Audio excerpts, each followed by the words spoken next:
Ever heard someone say, "That's just karma," when something bad happens to someone? It's a phrase we all know, right? We often use it to imply that a person is getting what they deserve, like some kind of cosmic payback. But what if I told you that this popular interpretation of karma is a big misconception, especially when we look at it through the lens of Buddhism?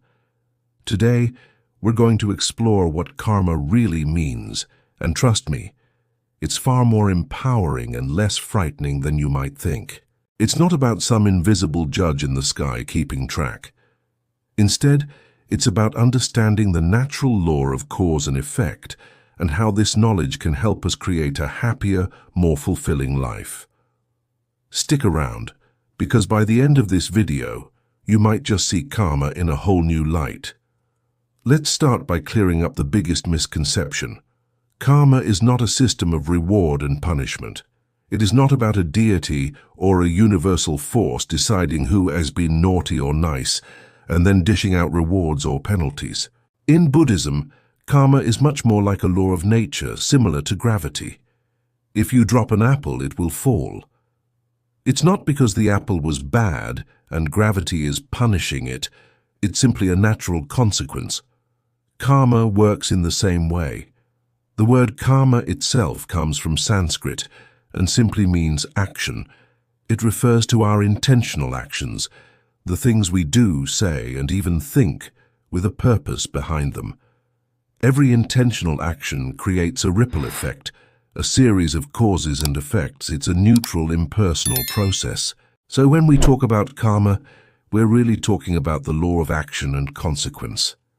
So if it's not punishment, what is it? Think of it like planting seeds in a garden.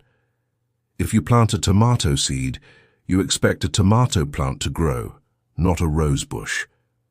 Your action of planting the seed directly leads to a specific result. Similarly, our actions are like seeds. Actions that come from a place of kindness, generosity, and wisdom are considered skillful or wholesome. These are like planting seeds for beautiful flowers or nourishing vegetables. They naturally lead to positive outcomes and a sense of well-being for ourselves and others. On the other hand, actions driven by greed, hatred, and ignorance are unskillful or unwholesome. These are like planting seeds of weeds or poisonous plants. They naturally lead to suffering, conflict, and unhappiness. The key word here is naturally. It's not a judgment. It's a predictable outcome based on the nature of the action itself. The universe isn't getting even with you. You are simply reaping what you have sown. One of the most important aspects of karma is intention. In fact, in Buddhism, intention is everything. Two people could perform the exact same physical action, but the karmic result could be completely different based on their intention. Imagine a doctor performing surgery to save a life and a criminal stabbing someone out of anger. Both actions involve cutting someone with a sharp object, but the intentions are polar opposites. The doctor's action is rooted in compassion and a desire to heal, creating positive karma. The criminal's action is rooted in hatred and a desire to harm, creating negative karma. This is incredibly empowering because it means our minds are the true source of our karma. It's not just about what we do, but why we do it. This puts the power directly in our hands, or more accurately, in our minds. We can't always control what happens to us, but we can always choose our intention. This leads us to another crucial point. Karma is not fate. It's not a predetermined destiny that we're helplessly locked into. If karma were just about punishment for past deeds, we would be prisoners of our past, with no hope for change. But that's not the Buddhist view at all. The concept of karma is actually about liberation. Because our present actions are creating our future, we have the power to change our trajectory at any given moment. Think of it like sailing a boat.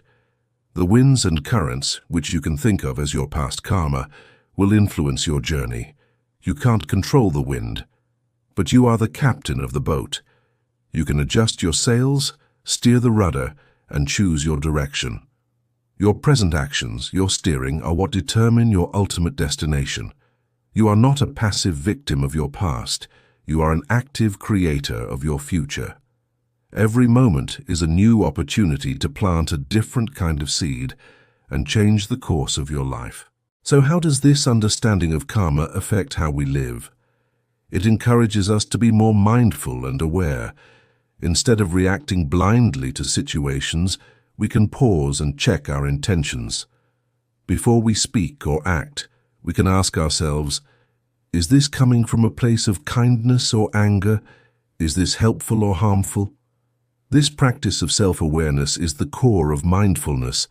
It allows us to consciously choose skillful actions over unskillful ones. When we face difficulties, instead of asking, why is this happening to me?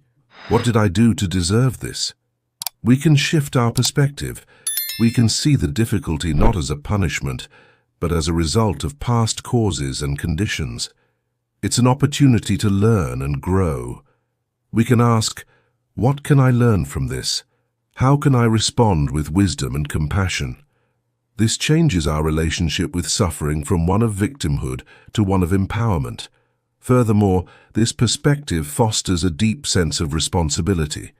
If our happiness and suffering are the results of our own actions, we can't blame others for our problems. It's easy to point fingers and say, he made me angry or she ruined my day. But from a karmic perspective, our experience of anger is our own karma. While another person's actions might be the trigger, our reaction, our internal state, is our own creation. This doesn't mean we should tolerate harmful behavior from others. We should still set boundaries and protect ourselves, but it does mean we take ownership of our own inner world. This radical responsibility is the pathway to true freedom. When we stop blaming the world and start taking charge of our own minds and actions, we unlock our potential to create the life we truly want. This also cultivates compassion. When we see someone else suffering, our first thought isn't, well, they must have deserved it.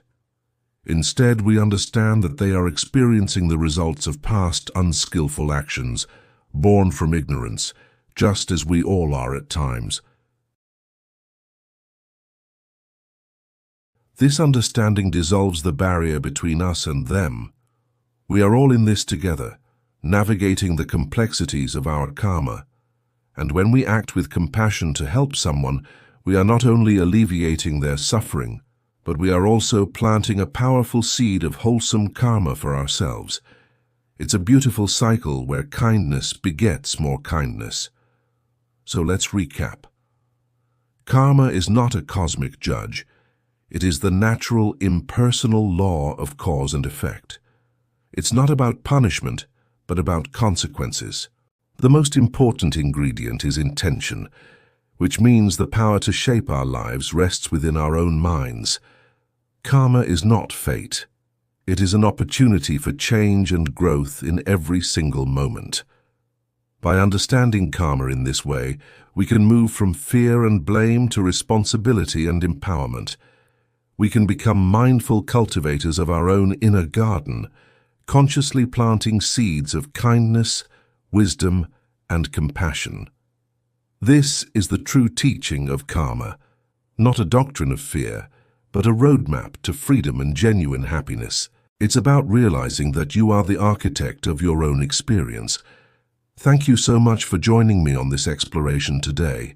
I hope this has given you a new and more helpful way to think about karma.